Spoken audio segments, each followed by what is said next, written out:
কবিতা পাঠের সময় এখন। কবিতা পাঠের সময়ে আমরা পত্রিকা থেকে কবিতা পাঠ করে থাকি। কবির বই থেকে আমরা প্রকাশিত, সদ্য প্রকাশিত বা পুরনো বই, সেখান থেকে আমরা কবিতা পড়ে থাকি।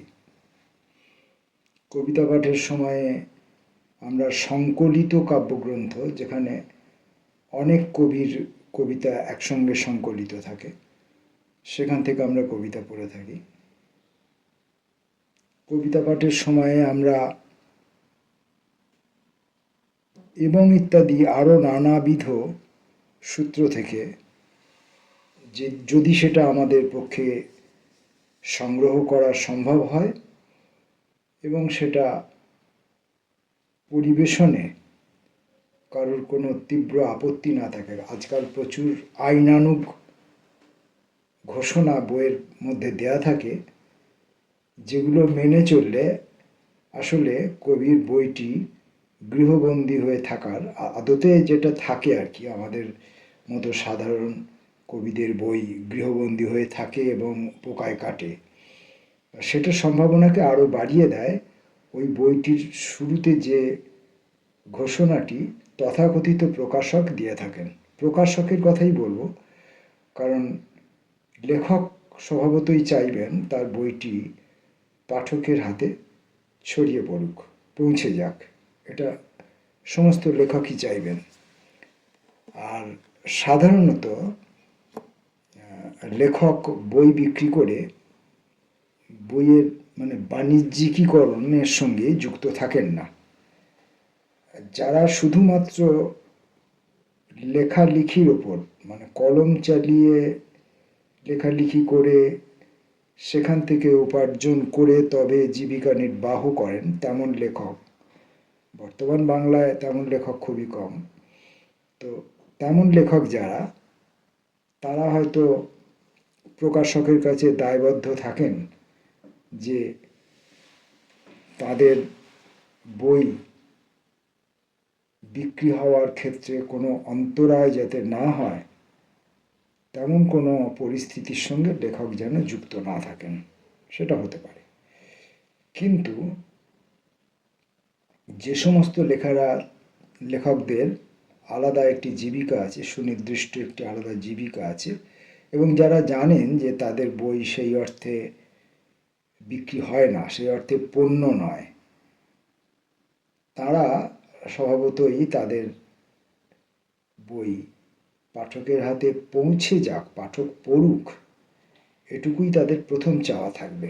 অর্থনৈতিক চাহিদাটা তাদের কাছে প্রথম চাওয়া নয় বলেই আমার মনে হয় আমার সঙ্গে এ বিষয়ে অনেকেই একমত হবেন। তো যাই হোক, এটা একটা ভিন্ন বিষয়ে আমরা মধ্যে ঢুকে গেলাম। আমরা আজকে এই কবিতা পাঠের আসরে একটি নতুন বই থেকে কবিতা পড়ব। কবিতা আশ্রম প্রকাশনায় প্রকাশিত একটি বই, যেটি নভেম্বর 2025 প্রকাশিত হয়েছে। বইটির নাম জিভে প্রেম। জিভে, জিহ্বা, জীবও আমরা বলি, জিভে ভ, জোর করে আমরা উচ্চারণ খুব একটা করি না, আমরা জীব বলি, জিভে বাজা, জীব বার করা, জীব কাটা, আমরা জীবই বলে থাকি। এবং ডিকশনারিতেও দেখছি জিভ এবং জীব, ভ এবং ব দুটোই ব্যবহার করা হচ্ছে। আর আসলে এটা জিহ্বা শব্দটি, মূল শব্দটি জিহ্বা। এখন জিভে প্রেম, জীব একটা আমাদের শরীরই অঙ্গ, একটা ইন্দ্রিয়, খুব গুরুত্বপূর্ণ একটা ইন্দ্রিয়। আর তার সঙ্গে জুড়ে দেওয়া হলো আমাদের শরীরের, মনের এবং শরীর মনের মিশ্রণে যে কল্পনা বা স্বপ্ন, সেখানে একটি অনাস্বাদিত আনন্দের, অনাস্বাদিত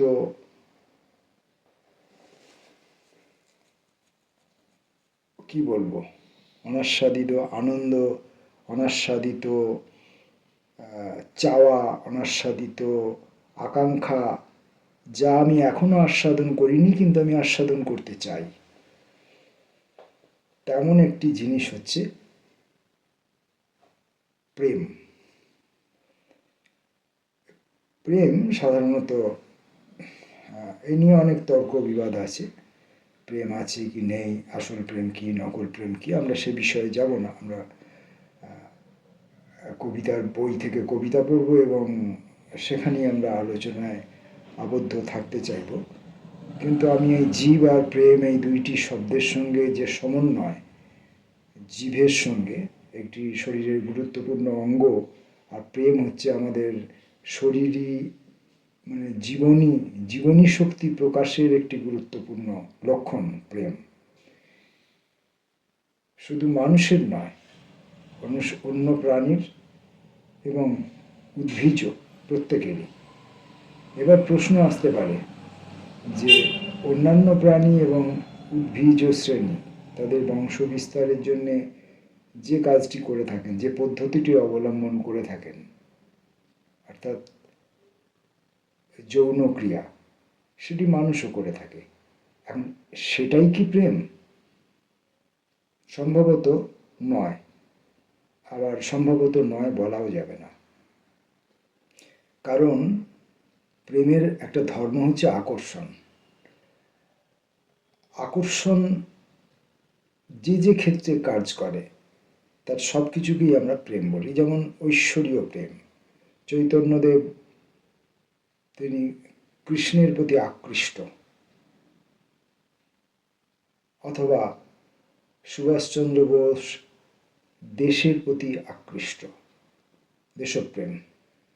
একটি বাচ্চা বালক তার মায়ের প্রতি আকৃষ্ট, মাতৃপ্রেম। ভাই ভাইয়ের সঙ্গে একসঙ্গে পরস্পরে আকর্ষণ অনুভব করে, ভাই ভাই, ভাই বোন, ভাতৃপ্রেম। ভাতৃপ্রেম বা সহোদর সহোদরার প্রেম, মানে ভাই বোনের প্রেম, মানে আকর্ষণ। আকর্ষণ, যেখানে আকর্ষণ কাজ করে তাই প্রেম। এখন এই ক্ষেত্রে আমরা যদি একটু বস্তুতান্ত্রিকভাবে দেখি, বস্তুগতভাবে যদি দেখি, তাহলে জড় পদার্থের মধ্যেও তো একটি জড় পদার্থ আরেকটি জড় পদার্থকে আকর্ষণ করছে, চাইছে। যেমন পৃথিবীর মধ্যাকর্ষণ পৃথিবীর সমস্ত কিছুকে তার কেন্দ্রের দিকে চাইছে, অর্থাৎ পৃথিবীর প্রেম। পৃথিবী কাউকে ছেড়ে দিতে চায় না, সবাইকে ধরে রাখতে চায়, তাহলে পৃথিবীর প্রেম। অথবা আমরা চুম্বকের উত্তর মেরু এবং দক্ষিণ মেরুর প্রেম, বা পৃথিবীরই উত্তর মেরু এবং দক্ষিণ মেরুর প্রেম। এরা পরস্পর কাছে আসতে চায়। যেই আশাটা, যে মুহূর্তে আশাটি শেষ হয়ে গেল, সম্পন্ন হয়ে গেল, সম্পন্ন হয়ে যাওয়ার পরে বোধহয় আর প্রেমের প্রাসঙ্গিকতা থাকে না। তাই ওই শরীরী প্রেম এবং প্রেমের যে অন্যান্য যে সমস্ত মানে আপনার বিচার আছে, যে সমস্ত কল্পনা আছে, যে সমস্ত ব্যাখ্যা বিশ্লেষণ আছে, সেগুলো সবগুলোকেই মেনে যদি আমি নিই, তাহলে সেই সমস্ত প্রেমের সঙ্গে আমি জীবের প্রেমকে মেলাতে পারবো না। জীবের প্রেমকে একমাত্র মেলাতে পারবো কিসের সঙ্গে? আস্বাদনের সঙ্গে মেলাতে পারবো। কারণ জীব এমন একটি ইন্দ্রিয়, যাকে আমরা জিহ্বা বলি বা রসনা বলি, সে খাদ্যের আস্বাদ গ্রহণ করে। সে নির্ণয় করে খাবারটা মিষ্টি না ঝাল না টক না লবণাক্ত, এটা সে নির্ণয় করে। শুধু ওইটুকু নির্ণয় করে ক্ষান্ত থাকে না, তার পরিমাণটাও নির্ণয় করে। নুন বেশি হয়ে গেছে, তোমার রান্নায় আজ নুন বেশি দেওয়া হয়ে গেছে, নির্ণয় করে। অর্থাৎ বেশি দেওয়া হয়ে গেলে সেটা যে কটু হলো সেটা জীব বলে দেয়। টক খুব বেশি দেওয়া হলে একটা জীব নিজেই একটা টঙ্কার দেয়, যাকে আমরা টোকা দেয়া বলি। সেটাও জীবই বলে দেয় যে তার অম্লত্বের পরিমাণ কতটা বেশি হয়েছে, মিষ্টত্বের পরিমাণটাও জীব বলে দেয়, সব কিছু। অর্থাৎ জীব একটি গুরুত্বপূর্ণ ইন্দ্রিয়, এবং শুধু জীব তাই করে না, জীব খাবারকে মুখের মধ্যে বিভিন্ন জায়গায় নিয়ে গিয়ে তাকে চিবাতে, গিলতে সাহায্য করে। অর্থাৎ টোটালি খাবারটাকে খেতে জীব সাহায্য করে। জীবের একটা সরাসরি সম্পর্ক আছে, জীবের মধ্যে একটি লালা নিঃসৃত হয়, এবং সেই লালাটি ওই খাবারের মধ্যে যখন মিশছে তখন থেকেই, সেইখান থেকেই খাবারের হজম ক্রিয়া শুরু হয়ে যাচ্ছে, যেটা পাকস্থলীতে গিয়ে সম্পন্ন হচ্ছে, এবং শরীরের গ্রহণ বর্জনের খেলা ইন্টেস্টাইন অবধি চলতে থাকছে।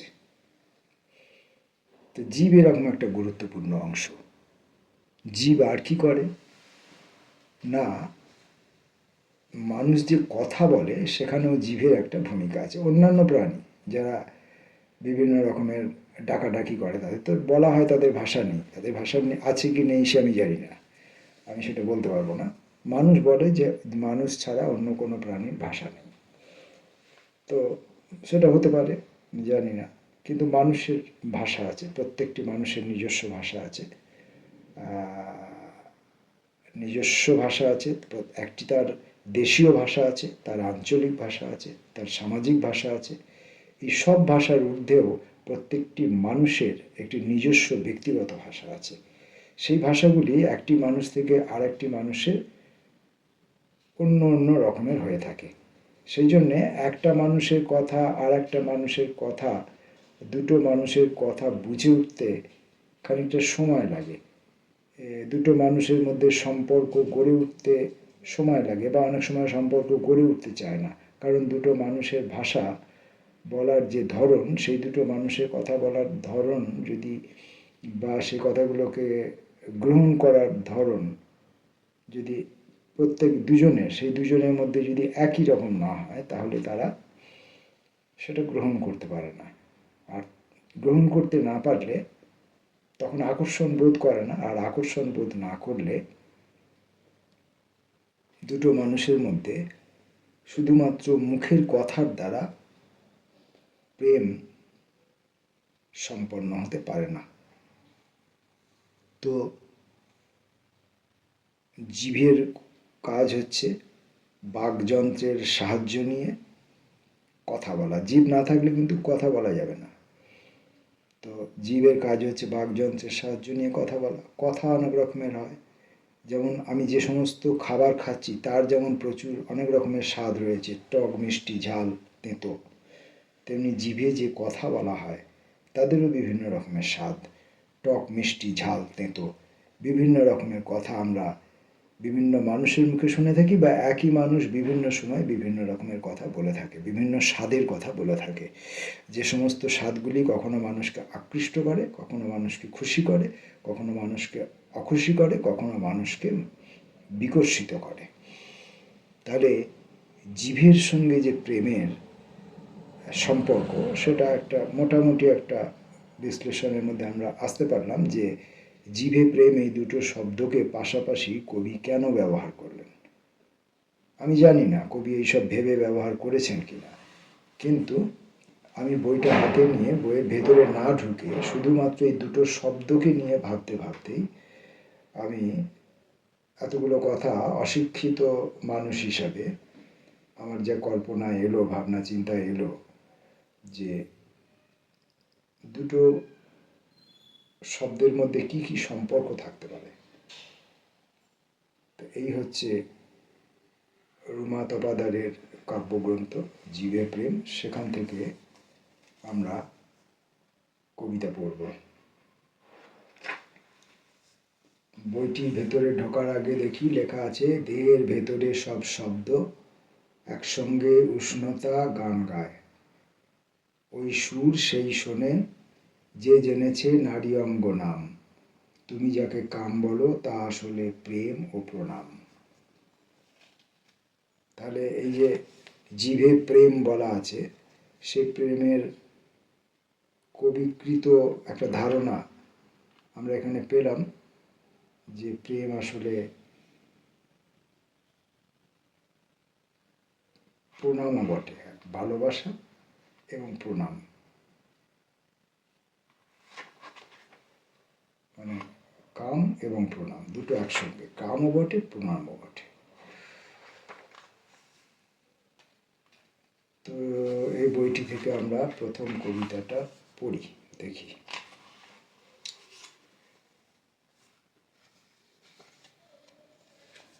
কবিতা আশ্রম প্রকাশিত বইটি, জীবে প্রেম। কবিতাগুলির কোনো আলাদা করে পৃথক কোনো শীর্ষনাম নেই, সংখ্যার দ্বারা চিহ্নিত। 1 নম্বর কবিতাটা।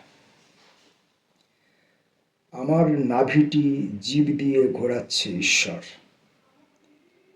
গরম পারদ স্রোত শুরু তীব্র বেগে গলে যাচ্ছে, পৃথিবীর পৃষ্ঠ থেকে পড়ে যাচ্ছে মহাকাশে, যেন কক্ষপথ ছেড়ে ঘুরছে, কেঁপে উঠছে পৃথিবীর পৃষ্ঠদেশ।